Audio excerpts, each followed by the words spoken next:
रसायन विज्ञान के अंतर्गत आज हम पढ़ेंगे अम्ल, क्षार और लवण। तो इस टॉपिक को अच्छे से पढ़ेंगे, नोट करेंगे और अच्छे से अपने नोट्स बनाएंगे। तो मेरे साथ साथ आइए समझते हैं इस लेसन को अच्छे से। अम्ल, क्षार तथा लवण। तो सबसे पहले हम जानते हैं अम्ल कौन होते हैं। प्रारंभ में अम्ल के बारे में जो परिभाषा थी वो ये थी, वे पदार्थ जिनका स्वाद खट्टा होता है तथा जो नीले लिटमस पेपर को लाल कर देते हैं अम्ल कहलाते हैं। ये जो डेफिनेशन थी प्रारंभ में थी, लेकिन उसके बाद अर्हेनियम ने क्या बताया इसके बारे में, वे पदार्थ जो जलीय विलयन में वियोजित होकर केवल हाइड्रोजन H+ आयन के अतिरिक्त कोई अन्य धनायन नहीं देते अम्ल कहलाते हैं। कहने का मतलब ये है कि HCl को अगर हम जलीय विलयन में वियोजित करें तो ये H+ और प्लस Cl नेगेटिव में अपघटित हो जाता है। तो क्योंकि HCl ने वियोजित होकर H+ आयन दिया, इसलिए HCl को क्या कहा, हम अम्ल कहते हैं। तो H+ आयन के अतिरिक्त कोई दूसरा अन्य धनायन ना बने तो वे ही अम्ल कहलाते हैं। इसी तरीके से एक उदाहरण और लेके देखते हैं, HNO3, इसे नाइट्रिक अम्ल कहते हैं। अगर इसका जलयोजित करते हैं तो इसमें H+ आयन देता है ये और प्लस NO3- देता है। इस तरीके से इसने भी क्या दिया, जल में वियोजित होकर H+ आयन। H2SO4 एक अन्य अम्ल को और देखते हैं, ये भी क्या देता है, H+ आयन और प्लस SO4-। इसे बैलेंस करेंगे तो यहाँ 2 आ जाएंगे। तो देखिए इसने भी जल वियोजित होकर क्या दिया, H+ आयन। इसी तरीके से CH3COOH ये एसिटिक अम्ल होता है, ये भी जल में वियोजित होकर H+ आयन और प्लस CH3COO- आयन देता है। इस तरीके से ये भी जल में वियोजित होकर क्या देता है, H+ आयन। तो अभी आपने डेफिनेशन पढ़ी, वे पदार्थ जो जलीय विलयन में वियोजित होकर केवल हाइड्रोजन H+ आयन देते हैं अम्ल कहलाते हैं। तो H+, चारों तत्व ने H+ आयन दिया, इसलिए चारों के चारों क्या है, अम्ल है। तो आइए हम थोड़े से और समझते हैं इनके बारे में। इसके नाम आप नोट कर लीजिए। HCl, इसको हम कहते हैं हाइड्रोक्लोरिक अम्ल। H2SO4 इसको कहते हैं हम सल्फ्यूरिक अम्ल। HNO3 ये होता है नाइट्रिक अम्ल। ये तीनों के तीनों परबल अम्ल है। परबल अम्ल, जब भी परबल अम्ल की बात आएगी तो आपको इन तीनों का नाम बता देना है कि ये तीनों परबल अम्ल होते हैं। क्यों होते हैं, अभी थोड़ी देर में आपको पता चलेगा कि परबल अम्ल कौन से होते हैं। इसी तरीके से एक अम्ल वो लिखा मैंने, CH3COOH, इसको हम कहते हैं एसिटिक अम्ल। एसिटिक अम्ल ये दुर्बल अम्ल होता है। ये तीनों कैसे हुए, परबल अम्ल, और ये कैसा है, दुर्बल अम्ल है। तो आइए अब एक परिभाषा और समझते हैं। अम्ल वे पदार्थ होते हैं जो जल में वियोजित होकर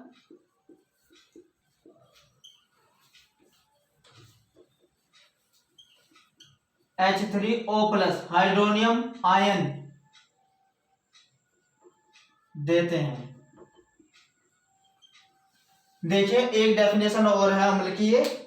ये होता क्या है, जब ये जल में वियोजित होते हैं H+ आयन, जैसे ये जल में वियोजित होते हैं ये जल से क्रिया करके हाइड्रोनियम आयन बना लेते हैं। तो जल में ये इस रूप में रहते हैं, हाइड्रोनियम आयन के रूप में ये जल में रहते हैं। कैसे, अगर ये कोई अम्ल, अगर हम किसी अम्ल को HCl ही ले लीजिए, जल में डालते हैं तो ये जल में वियोजित होकर H3O+ हाइड्रोनियम आयन और प्लस Cl माइनस आयन के रूप में वियोजित हो जाता है। इसी तरीके से H2SO4 जैसे ही इसको भी जल में हम डालते हैं तो ये जल में वियोजित होकर क्या बना लेता है, H3O पॉजिटिव प्लस क्या बचा, HSO4 निगेटिव। इसी तरीके से HNO3 को भी अगर हम जल में वियोजित करते हैं तो जल में ये किस रूप में रहेगा, H3O प्लस के रूप में, और प्लस क्या बना लेगा, NO3 माइनस। तो इस तरीके से अम्ल की आपने 3 डेफिनेशन देखी। इसमें से आप एग्जाम में चाहे इसको लिख दीजिए चाहे इसको लिख दीजिए। प्रारंभ में क्या थे अम्ल, जिनका स्वाद खट्टा होता था और जो नीले लिटमस पेपर को लाल कर देते थे उनको अम्ल कहते थे शुरू में। लेकिन उसके बाद आर्हेनियम ने बताया जो जल में वियोजित होकर H+ आयन देते हैं वे अम्ल होते हैं। इसी तरीके से आप ये भी दे सकते हैं अम्ल की परिभाषा, जो जल में वियोजित होकर H3O+ यानी कि हाइड्रोनियम आयन देते हैं अम्ल कहलाते हैं, क्योंकि HCl ने, H2SO4 ने और HNO3 ने जल में वियोजित होकर हाइड्रोनियम आयन दिया, इसलिए ये तीनों क्या है, अम्ल है। तो आइए अब आप अम्ल को अच्छे से समझते हैं। तो अब हम पढ़ेंगे अम्ल के प्रकार। अम्ल 2 प्रकार के होते हैं, एक प्रबल अम्ल, एक दुर्बल अम्ल। तो समझते हैं प्रबल अम्ल कौन से होते हैं। वे अम्ल जो जल में पूर्णतया आयनित या वियोजित होते हैं प्रबल अम्ल कहलाते हैं, जैसे H2SO4, HNO3 और HCl। यानी कि प्रबल अम्ल अभी थोड़ी देर पहले मैंने बताया था, ये जल में पूरी तरीके से वियोजित हो जाते हैं। और ये H2SO4 सल्फ्यूरिक अम्ल, इसको क्या कहते हैं, सल्फ्यूरिक अम्ल। नाम इसके याद रखने हैं आपको, और इसके अलग से भी एक तरह इसके सूत्र भी लिखने हैं आपको। इसी तरीके से HNO3 को अभी मैंने बताया था आपको, इसे कहते हैं हम नाइट्रिक अम्ल। और HCl इसे कहते हैं हाइड्रोक्लोरिक अम्ल। ये होते हैं प्रबल अम्ल। जब भी प्रबल अम्ल की बात आएगी तो आपको इन 3 में से कोई सा भी अम्ल लिख देना है। अब इसके बाद देखते हैं दुर्बल अम्ल, जस्ट इसके अपोजिट। वे अम्ल जो जल में पूर्णतः वियोजित या आयनित नहीं होते दुर्बल अम्ल कहलाते हैं। जैसे कि ये कौन से होते हैं, दुर्बल अम्ल, यानी कि जल में पूरी तरीके से वियोजित नहीं होते। तो जैसे HCN, इसको क्या कहते हैं हम, हाइड्रोजन साइनाइड। इसी तरीके से CH3COOH, इसको हम कहते हैं एसिटिक अम्ल। ये पूरी तरीके से जल में वियोजित नहीं होते, इसलिए दुर्बल अम्ल होते हैं। इसी तरीके से HCOOH, इसको हम कहते हैं फार्मिक अम्ल। ये वाले अम्ल जो है ये दुर्बल होते हैं। तो आपको प्रबल के नाम भी याद रखने हैं और दुर्बल के नाम भी याद रखने हैं, ये दुर्बल अम्ल होते हैं। अब देखते हैं विभिन्न अम्लों की, अगर आपसे पेपर में ये पूछ ले विभिन्न अम्लों के जलीय विलयन में आपेक्षिक प्रबलता, यानी कि आपसे पेपर में कैसे पूछेगा, इनमें से कोई से भी 2-3 तत्व दे देगा, अम्ल के नाम देगा और पूछेगा इनमें से कौन सा सबसे ज्यादा प्रबल है। तो सबसे ज्यादा प्रबल कौन होता है, HCl, उससे कम HNO3, फिर उससे कम H2SO4, फिर CH3COOH, फिर H2CO3, फिर HCl। तो ये इनकी प्रबलता का क्रम है। अगर आपसे कोई भी 3 तत्व देके पूछ ले कि सबसे ज्यादा प्रबल कौन है, तो इस क्रम को याद रखना है और आपको इस क्रम से ही बता देना है सबसे ज्यादा प्रबल अम्ल कौन सा होता है। अब देखते हैं अम्ल के भौतिक गुण।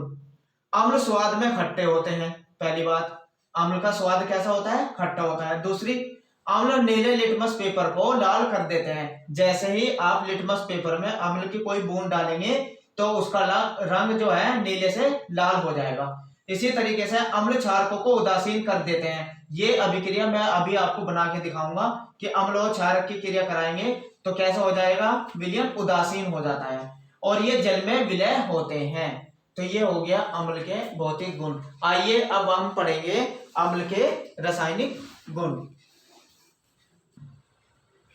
आइए अब पढ़ेंगे हम अम्लों के रासायनिक गुण। तो रासायनिक गुण इसके बहुत इंपॉर्टेंट है। सबसे पहले देखेंगे धातुओं से क्रिया। फिर धातु ऑक्साइडों से क्रिया, फिर धातु हाइड्रोक्साइडों से क्रिया, धातु कार्बोनेटों से क्रिया, उदासीनीकरण और धातु सल्फाइडों से क्रिया। ये रासायनिक क्रिया बहुत इंपॉर्टेंट क्रिया होती है जो कि अम्लों से क्रिया होती है। आइए थोड़ी ही देर में आप इन रासायनिक समीकरण को बनानी सीख जाएंगे। सबसे पहले हम सीखेंगे धातुओं से क्रिया। तनु अम्ल, ये सारे अम्ल कैसे लेने हैं हमें? तनु अम्ल हाइड्रोजन से अधिक सक्रिय धातुओं से क्रिया करके हाइड्रोजन गैस मुक्त करती है। एक शब्द आया इसमें, हाइड्रोजन से अधिक सक्रिय धातु। देखिए विद्युत रासायनिक श्रेणी अगर आपने पढ़ी हो तो उसमें lithium, sodium, potassium, magnesium, calcium, Fe, ये हाइड्रोजन मैंने यहाँ ले लिया। एल्युमिनियम भी ले, यहाँ एल्युमिनियम ले लो, एल्युमिनियम। और हाइड्रोजन से नीचे जो धातु होती है ना, Cu, Ag, Hg, Pt, Au, यहाँ हाइड्रोजन का जो मानक इलेक्ट्रॉन विभव है वो शून्य होता है और ये हाइड्रोजन से अधिक क्रियाशील धातुएं होती हैं ऊपर, और इनका मानक इलेक्ट्रॉन विभव माइनस में होता है और इनका प्लस में होता है। हाइड्रोजन से नीचे जितनी भी धातु होती है ये प्लस में होती है।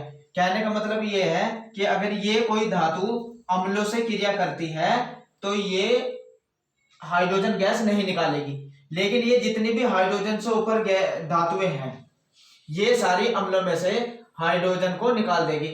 तो आइए समझते हैं। बस आपको ये याद रखना है Na जो है इस पे एक पॉजिटिव होता है और इसे कहते हैं हम सोडियम।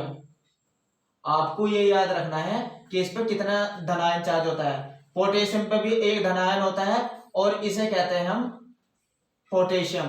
एक धनायन होने के बाद इसे हम कहेंगे पोटेशियम। इसी तरीके से एल्यूमिनियम पे 3 प्लस के चार्ज होते हैं और ये होता है एल्यूमिनियम। Mg को हम कहते हैं मैग्नीशियम और इस पर 2 धनावेश होता है। इसी तरीके से Ca को हम कहते हैं कैल्शियम और इस पे भी 2 धनावेश होते हैं। Fe को हम कहते हैं आयरन या फेरस, इस पे भी 2 धनावेश होते हैं। तो आपको ये धनावेशों की संख्या लिखनी है और अगर आपको रासायनिक समीकरण अच्छे से समझनी है तो। इसी तरीके से SO4 पे 2 निगेटिव होते हैं, इसे कहते हैं हम सल्फेट, और Cl पे 1 निगेटिव होता है, इसे कहते हैं हम क्लोराइड, और NO3 पे भी 1 निगेटिव होता है, इसे कहते हैं हम नाइट्रेट। तो इनकी सहायता से हम ये धातुओं से क्रिया आसानी से बना सकते हैं। देखिए कैसे। अगर मैं आप इसमें सोडियम धातु ले लूं, सोडियम धातु अगर ले लेते हैं Na+, और इसकी क्रिया मैं किसी अम्ल से H2SO4 पर्पल अम्ल से खिलाऊं तो ये क्या करेगी? हाइड्रोजन गैस तो बाहर निकाल देगी, हाइड्रोजन गैस बाहर हो जाएगी और बचेगा क्या? अब ये तत्व आपको बनाने आने चाहिए। नाइट्रोजन सोडियम के साथ क्रिया करके क्या बनाता है, आइए समझते हैं। देखिए Na पे 1 पॉजिटिव है, ये रहा, और सल्फेट पे 2 निगेटिव है, तो ये 2 निगेटिव तो Na पे आ जाएंगे और 1 पॉजिटिव SO4 पे। तो Na के कितने अणु बनेंगे? Na2, और SO4 के कितने हो जाएंगे? 1। तो ये तत्व बनेगा Na2SO4। अगर आप पे रासायनिक सूत्र बनाने आते हैं तो ये समीकरण बहुत आसान हो जाएगी आपके लिए।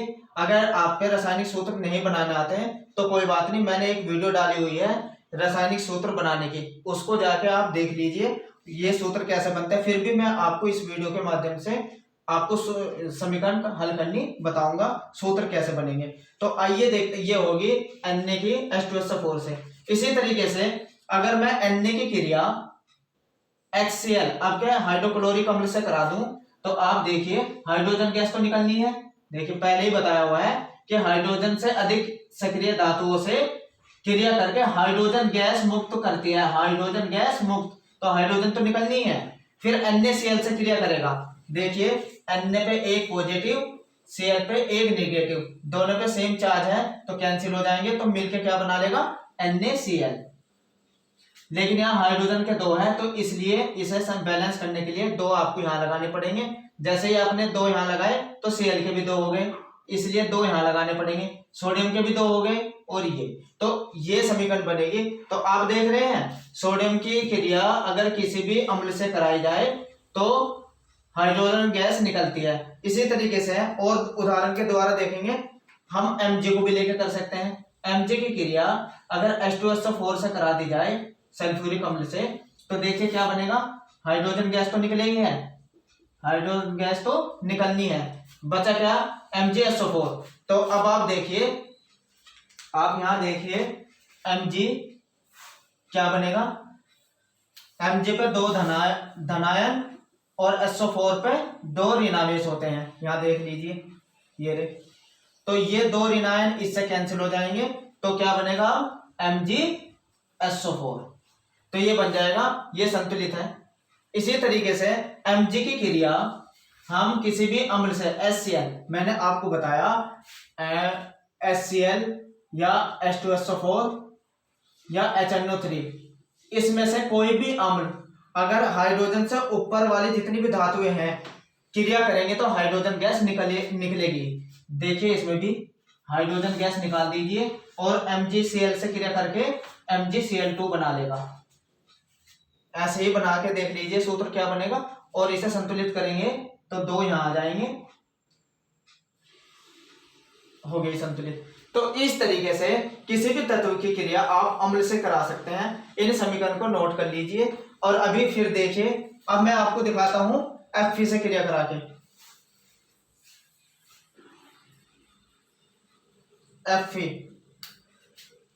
Fe की क्रिया अगर मैं किसी भी HNO3 से करा लेते हैं तो हाइड्रोजन गैस तो निकलनी है, प्लस अब Fe जो है NO3 से क्रिया करके FeNO3 का होल ट्वाइस बनाएगा, और यहाँ NO3 के 2 आगे तो इसके आगे 2 लगा दीजिए। देखिए कैसे बनाता, तो फिर देख लीजिए एक बार, Fe पे 2 प्लस होते हैं और NO3 पे 1 निगेटिव चार्ज होता है, तो ये 1 तो हो जाएगा Fe का, तो इसलिए Fe का 1 अणु आया, और ये 2 हो जाएंगे नाइट्रेट के, इसलिए NO3 के 2 आए। तो इस तरीके से आप किसी इन वाले तत्वों को लेकर, इन वाली धातुओं को लेकर 3 रिएक्शन तो इसकी हो जाएगी, 3 ही इससे हो जाएगी, 3 इससे, इस तरीके से आप पे रासायनिक समीकरण बनानी आ जाएगी अगर आप पे ये सूत्र बनाने आते हो इनके द्वारा, ठीक है ना। तो कह सकते हैं धातुएं अम्लों से क्रिया करके हाइड्रोजन गैस निकालती है, लेकिन जो धातुएं हाइड्रोजन से नीचे हैं जैसे कॉपर, अगर मैं कॉपर की क्रिया H2SO4 से कराऊं तो ये क्रिया नहीं होने की, हाइड्रोजन को नहीं निकाल सकती, क्योंकि ये हाइड्रोजन से खुद ही नीचे है, तो ये हाइड्रोजन से कम क्रियाशील है। अतः कोई सी भी जैसे CO या Ag सिल्वर ले लेते हैं तो ये धातुएं हाइड्रोजन को नहीं निकाल सकती। कौन सी निकालेगी, जो हाइड्रोजन से ऊपर है। इस तरीके से आपने धातुओं से क्रिया सीखी है। अब हम चलते हैं धातु ऑक्साइडों से क्रिया। आइए अब हम सीखते हैं धातु ऑक्साइडों से क्रिया। अगर तनु अम्ल धातु ऑक्साइडों से क्रिया करके लवण व जल बनाते हैं, जैसे मैंने एक अभिक्रिया दिखाई सोडियम ऑक्साइड की क्रिया, अगर हम किसी अम्ल से कराए H2SO4 से तो ये लवण बनता है Na2SO4। लवण किसे कहते हैं ये अभी मैं थोड़ी देर में आपको बताऊंगा लवण कौन से होते हैं, और इसके साथ साथ क्या बनता है, जल बनता है। अब सबसे पहले आप पे धातु ऑक्साइड बनाने आने चाहिए। आइए मैं आपको बताता हूँ धातु ऑक्साइड कैसे बनते हैं। ये धातु ले लीजिए आप, पहले मैं धातु ऑक्साइड बनाने से सिखा रहा हूँ आपको। NaKAl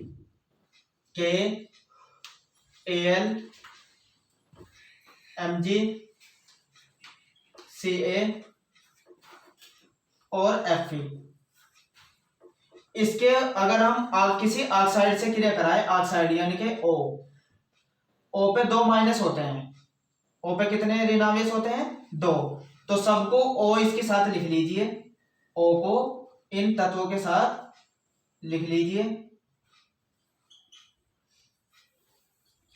अब देखिए कैसे बनेंगे, इस पे 2 है तो Na के तो हो जाएंगे 2 अणु, और N पे 1 है तो एक O का बनेगा 1 अणु, तो ये कहलाएगा सोडियम ऑक्साइड। इसको क्या बोलेंगे हम, सोडियम ऑक्साइड। इसी तरीके से पोटेशियम पे 1 है और ऑक्साइड पे तो 2 होते हैं, तो K के 2 बनेंगे क्योंकि ऑक्साइड के आयन इस पे आ जाएंगे और पोटेशियम के आयन इस पे। तो क्या सूत्र बनेगा? Potassium oxide. इसी तरीके से एल्युमिनियम पे 3 होते हैं और ऑक्साइड पे 2, तो ये 2 तो एल्युमिनियम के आ जाएंगे, Al2। Al पे कितने हो जाएंगे? 2 और O पे कितने हो जाएंगे? 3। तो एल्युमिनियम ऑक्साइड का सूत्र क्या बनेगा? Al2O3। इसी तरीके से Mg की क्रिया, अगर ऑक्साइड पर इस पे भी माइनस के 2 है, Mg पे भी 2 है, सेम आयन हो गए, कट गए, एक प्लस और माइनस कैंसिल हो गए, तो MgO ये बनेगा मैग्नीशियम ऑक्साइड। इसी तरीके से ये बनेगा कैल्शियम ऑक्साइड और ये बनेगा फेरस ऑक्साइड। तो क्योंकि सेम आयन है ये कैंसिल हो जाएंगे। तो आपको इस तरीके से ऑक्साइड बनाने आने चाहिए। तो इन ऑक्साइड, ये बन गए ऑक्साइड। इन ऑक्साइडों की क्रिया अगर हम अम्ल से करा दें, कोई से भी अम्ल ले सकते हैं, आपको मैंने 3 अम्ल बताए, ये फिर देख लो H2SO4, HNO3 और HCl। कोई से भी अम्ल से किसी की भी क्रिया, देखो मैंने अभी Na2O की H2SO4 से करा के दिखाई, इसी तरीके से HNO3 से भी करा के देख लेते हैं। HNO3 से तो NaNO3 बन जाएगा। ये आप पे बनाना आना चाहिए सूत्र, जैसे मैं बनाना बता रहा था आपको अभी। और इसी तरीके से क्या बन जाएगा? जल। तो ये अभिक्रिया संतुलित करेंगे। यहाँ Na के 2 है तो इसके आगे भी 2 लगा देंगे, यहाँ भी N के 2 हो गए तो इसके आगे भी 2 लगा देंगे। और H के कितने हैं? 2, यहाँ पे H के 2 हैं। O के कितने हैं? 3 दूनी 6 और 1 7, 3 दूनी 6 और 1 7, तो ये संतुलित हो जाएगी। इसी तरीके से आप पोटेशियम की क्रिया भी आप आराम से करा के देख सकते हैं, किसी से भी करा लीजिए। पोटेशियम की HCl से करा लेते हैं तो क्या बना लेगा? जल तो बने ही बनेगा पीछे, इसके साथ क्या बनेगा? KCl। और संतुलित करेंगे तो यहाँ भी 2 लग जाएंगे और यहाँ भी 2 अणु आ जाएंगे। इसी तरीके से एल्यूमिनियम ऑक्साइड की क्रिया अगर हम H2SO4 से करा दें तो जल तो पीछे बना ही बनेगा, जल तो आपको बनाना ही बनाना है। इसके साथ एल्यूमिनियम और सल्फेट की क्रिया करके देखिए कैसा बनेगा। एल्यूमिनियम पे 3 होते हैं और सल्फेट पे 2 ऋणावेश होते हैं, तो ये 2 ऋणावेश एल्यूमिनियम पे आ जाएंगे और ये 3 धनावेश सल्फेट पे। तो क्या बनेगा? एल्यूमिनियम के कितने बनेंगे? 2 और SO4 के कितने बनेंगे? Whole thrice. तो यहाँ 3 आए हैं, SO4 के कितना आए हैं? 3। तो इस तरीके से हम यहाँ 3 लगा सकते हैं ताकि SO4 के संतुलित हो जाए। और जल के कितने हो गए? हाइड्रोजन के 3 दूनी 6, तो इसके आगे भी 3 आ जाएंगे। तो इस तरीके से एल्यूमिनियम सल्फेट बनेगा, ये लवण बनेगा। अगर MgO की क्रिया हम HCl से करा दें, कोई भी अम्ल ले सकते हैं तीनों में से, HCl से करा के दिखाए तो जल तो बने ही बनेगा। अब देखिए Mg से कैसे क्रिया करेगा ये? MgCl, अभी मैंने फिर बताया आपको, Mg पे 2 प्लस के होते हैं, Cl पे 1 माइनस का होता है, तो 1 माइनस का तो इधर, तो Mg का तो 1 अणु बनेगा और Cl के कितने बनेंगे? ये 2 धनावेश है ना, तो Cl के बनेंगे 2, तो MgCl2। संतुलित करेंगे, Cl के 2 अणु हो गए तो इसके आगे आप 2 लगा दीजिए। तो इस तरीके से समीकरण भी है संतुलित हो जाएगी। इसी तरीके से कैल्शियम ऑक्साइड की क्रिया अगर हम नाइट्रिक अम्ल से करा दें, किसी भी अम्ल से आप करा सकते हैं, तो जल तो बने ही बनेगा और इसके साथ क्या बनेगा? कैल्शियम नाइट्रेट NO3 का होल ट्वाइस। और संतुलित करेंगे अगर तो यहाँ 2 आ जाएंगे, वो संतुलित हो जाएंगे। तो इस समीकरण को अपने आप करके आप देख लीजिए। तो इस तरीके से अगर हम किसी भी धातु ऑक्साइड की क्रिया किसी अम्ल से कराते हैं तो जल और लवण बनते हैं। ये आपने अच्छे से समीकरण सीखी, किस तरीके से तत्व बन रहे हैं, किस तरीके से समीकरण बन रही है, ये आप आसानी से सीख रहे हैं। तो आइए अब देखेंगे हम धातु हाइड्रोक्साइडों से क्रिया। तो आइए अब सीखते हैं धातु हाइड्रोक्साइडों से क्रिया। सबसे पहले आप पे ये जो धातु हाइड्रोक्साइड है इसके फार्मूला बनाना आना चाहिए। आइए देखते हैं, धातु कोई सी भी, इनमें से कोई सी भी धातु ले लीजिए, जैसे हमने Na धातु ले ली और इसके साथ Mg धातु ले ली। इसी तरीके से कैल्शियम धातु ले ली, इन पे आपको पता है इस पे एक पॉजिटिव, इस पे दो पॉजिटिव, इस पे भी दो पॉजिटिव, और इसके हाइड्रोक्साइड किसे कहते हैं? OH माइनस आयन को हाइड्रोक्साइड कहते हैं। OH माइनस आयन को, OH माइनस आयन को हाइड्रोक्साइड कहते हैं। ये देखिए, अब इनसे क्या तत्व बनेगा ये नोट नहीं करना, ये तो रफली काम कर रहा है आपको, बस तत्व देखिए धातु हाइड्रोक्साइड किसको बोलते हैं।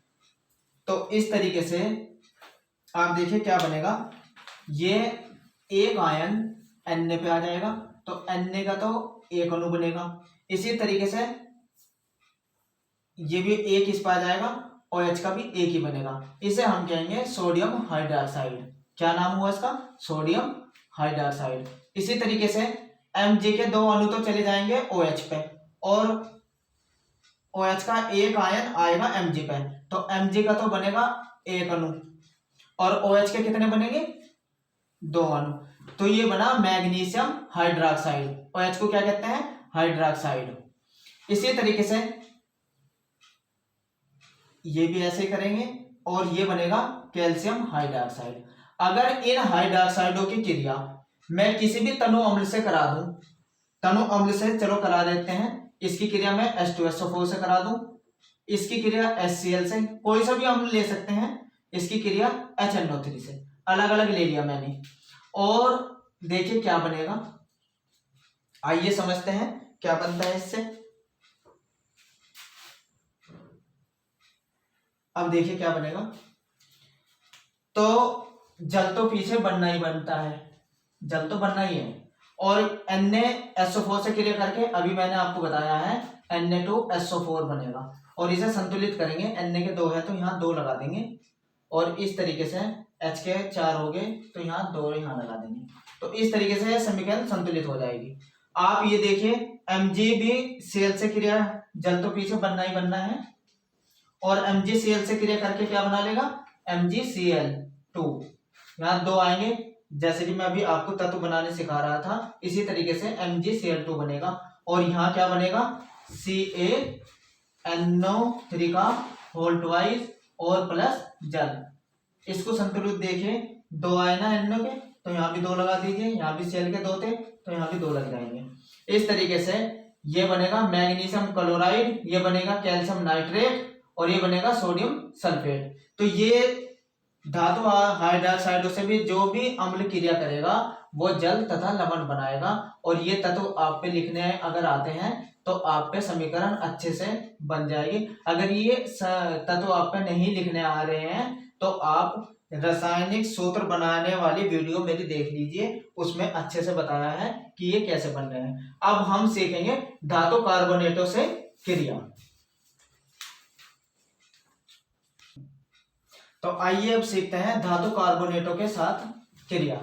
तनु अम्ल धातु कार्बोनेट से क्रिया करके लवण, जल व CO2 गैस बनाते हैं।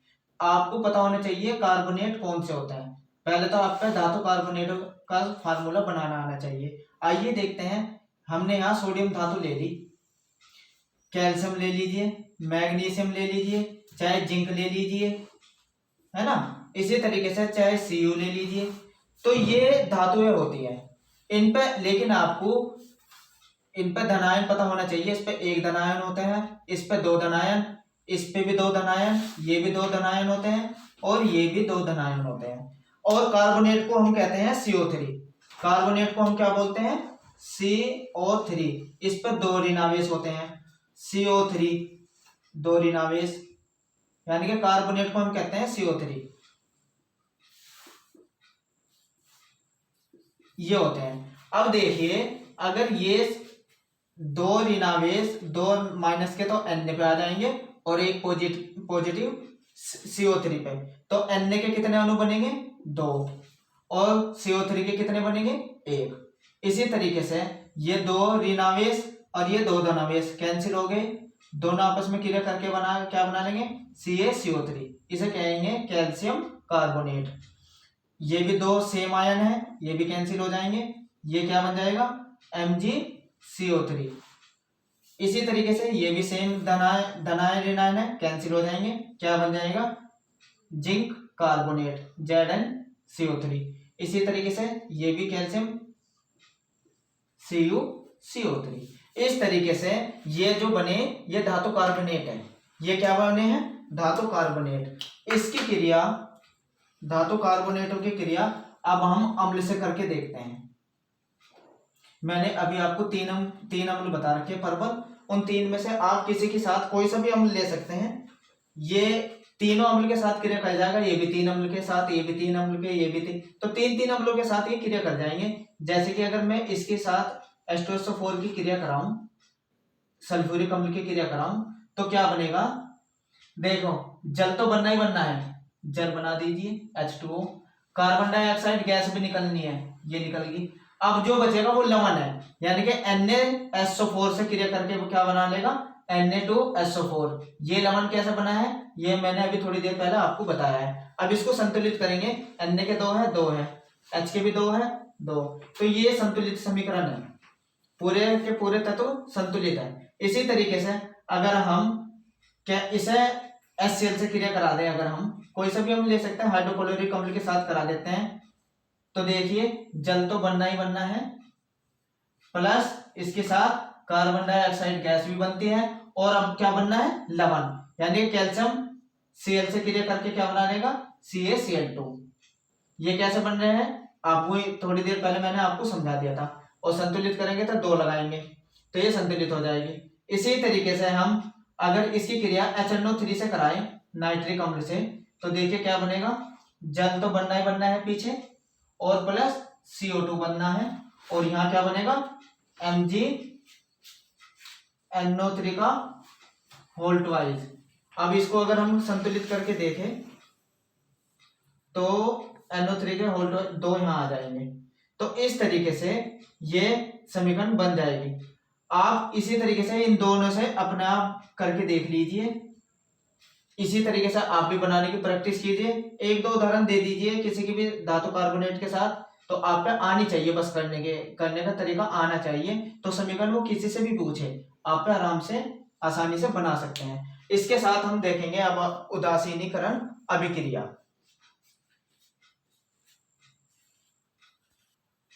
तो आइए सीखते हैं उदासीनीकरण अभिक्रिया।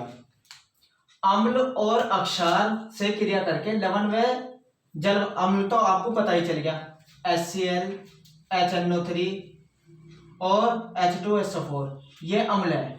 इसकी क्रिया हम किसी भी अक्षार से कर दें। अक्षार कौन से होते हैं? जैसे कि NaOH, सोडियम हाइड्रोक्साइड या पोटेशियम हाइड्रोक्साइड, ये क्या है? अक्षार है, ये अम्ल है। अगर इसकी क्रिया हम किसी भी अक्षार से करा दे तो देखिए क्या बनना है? लवण बनने हैं और जल बनना है। जो OH इस H के साथ क्रिया करके जल बना लेगा, और क्या बचा? NaCl, तो ये बन जाएगा NaCl, तो ये बना लवण, सोडियम क्लोराइड, और ये बना जल। ठीक है, इसी तरीके से ये OH इस H से क्रिया करके जल बना लेगा, और क्या बचा? KNO3 potassium nitrate. ठीक है, और इसी तरीके से ये OH और इसका एक H क्रिया करके जल बना लेगा, और क्या बचा? Na2SO4, और इसे हम संतुलित करेंगे क्योंकि Na के 2 अणु आगे, यहाँ 1 अणु है तो इसके आगे हम 2 लगा देंगे, और इस तरीके से हाइड्रोजन के 2 और 2 4 हो गए, यहाँ भी 2 लग जाएंगे। तो इस तरीके से ये लवण और जल बनता है। तो यही अभिक्रिया जिसमें अम्ल और अक्षार आपस में क्रिया करके लवण और जल बना लेते हैं, उदासीनीकरण अभिक्रिया कहलाती है। यही मैंने लिखा है आपको। तो उदाहरण आपके समझ में आ गई। तो इस तरीके से ये उदासीनीकरण अभिक्रिया के उदाहरण है। तो आइए अब समझते हैं धातु सल्फाइडों से क्रिया। तो आइए अब सीखते हैं धातु सल्फाइडों से क्रिया। तनु अम्ल धात्विक सल्फाइडों से क्रिया करके हाइड्रोजन सल्फाइड गैस क्या बनाता है? हाइड्रोजन सल्फाइड गैस बनाते हैं। ये धातु सल्फाइड है, कैल्शियम सल्फाइड और फेरस सल्फाइड। इसकी क्रिया अगर हम किसी अम्ल से कराएं, हाइड्रोक्लोरिक अम्ल से, तो हाइड्रोजन सल्फाइड गैस निकलती है। दोनों में क्या निकलती है? Hydrogen sulphide. कोई से भी धातु सल्फाइड ले सकते हैं, बना के देख सकते हैं धातु सल्फाइड, और भी धातु सल्फाइड लेके किसी भी अम्ल से क्रिया करके आप बना सकते हैं। इस तरीके से ये हुए अम्लों के रासायनिक गुण। अब आइए समझते हैं अम्लों के उपयोग। सबसे पहले सल्फ्यूरिक अम्ल का उपयोग बैटरियों में, पेट्रोलियम उद्योग में, प्लास्टिक में और कृत्रिम रेशे उर्वरक निर्माण में प्रयुक्त किया जाता है। ये सल्फ्यूरिक अम्ल के उपयोग हो गए। इसी तरीके से नाइट्रिक अम्ल, इसे सोरिक अम्ल भी कहते हैं। ये एग्जाम में पूछा जाता है, सोरिक अम्ल किसे कहते हैं? नाइट्रिक अम्ल को सोरिक अम्ल कहते हैं क्योंकि ये पोटेशियम नाइट्रेट से प्राप्त होता है। सोने चांदी के शोधन में, सोने के शोधन में और चांदी के शोधन में इसका प्रयोग करते हैं। और उर्वरक, विस्फोटक और औषधि बनाने में भी इसका प्रयोग होता है। यानी कि टीएनटी एक विस्फोटक पदार्थ होता है, टीएनटी, जो कि नाइट्रिक अम्ल से ही प्राप्त होता है और औषधि भी इससे प्राप्त की जाती है। अब आते हैं हाइड्रोक्लोरिक अम्ल, HCl। ये वस्त्र उद्योग में कपड़ा रंगने के काम आता है, ठीक है ना। अब आइए सीखते हैं कुछ बहुत खास इंपॉर्टेंट क्वेश्चन।